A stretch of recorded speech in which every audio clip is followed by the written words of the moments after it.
여러분 안녕하십니까? 코로나19 신규 확진자가 99일 만에 다시 10만 명을 넘어섰습니다. 앞으로 2, 3주 정도 확진자는 더 늘어날 것으로 보이는데요. 정부는 일률적인 거리두기 대신 국민들의 자발적인 거리두기 실천과 자율 방역을 강조했습니다. 7월 27일 수요일 투데이샷 주요 뉴스입니다. 평택시가 전국 최초로 중대규모 수소 생산 시설을 준공하고 수소를 자급자족하는 수소도시로서의 첫 발을 내디뎠습니다. 오늘 열린 준공식에는 김동연 경기지사와 박일준 산업통상자원부 차관 등 관계기관과 시민 200여 명이 참석했습니다. 평택 수소 생산시설은 2019년 12월 산업통상자원부 공모사업으로 선정돼 일일 최대 7톤, 연간 약 2,450톤의 수소를 생산하는 시설로 공공에서 추진하는 사업 중에서는 국내 최대 규모인데요. 시는 각종 안전검사 등의 과정을 거쳐 이르면 8월부터 본격적으로 수소를 생산한다는 방침입니다. 정장선 시장은 이를 시작으로 평택항 일대를 세계적인 수소도시로 조성해 나가겠다고 말했습니다. 김덕현 연천군수가 오늘 국회 소통관에서 기자회견을 열고 유엔 참전 및 정전 70주년 기념 행사를 연천에서 개최하길 희망한다고 밝혔습니다. 김 군수는 유엔 참전 용사에 대한 감사와 추모, 보훈의 의미를 담은 최적지는 연천군이라고 말했는데요.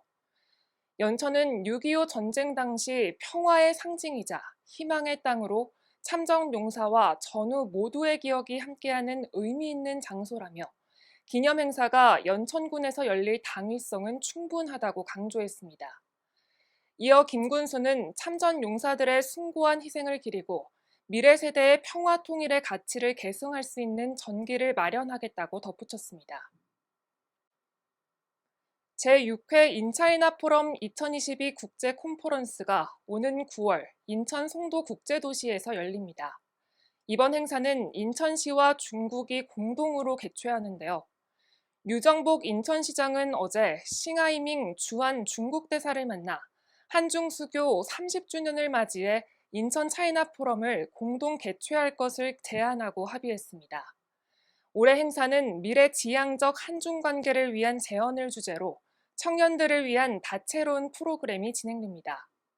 한편 인천시는 코로나19 등으로 중단됐던 중국 선양시와 칭다오시와의 공무원 상호 파견 교류도 내년부터 재개할 예정입니다. 양주 회암사지 유적이 유네스코 세계유산 잠정 목록으로 등재됐습니다. 세계유산 잠정 목록은 세계유산적 가치가 있는 유산들을 대상으로 충분한 연구와 자료 축적 등을 통해 앞으로 세계유산으로 등재하려는 예비 목록인데요.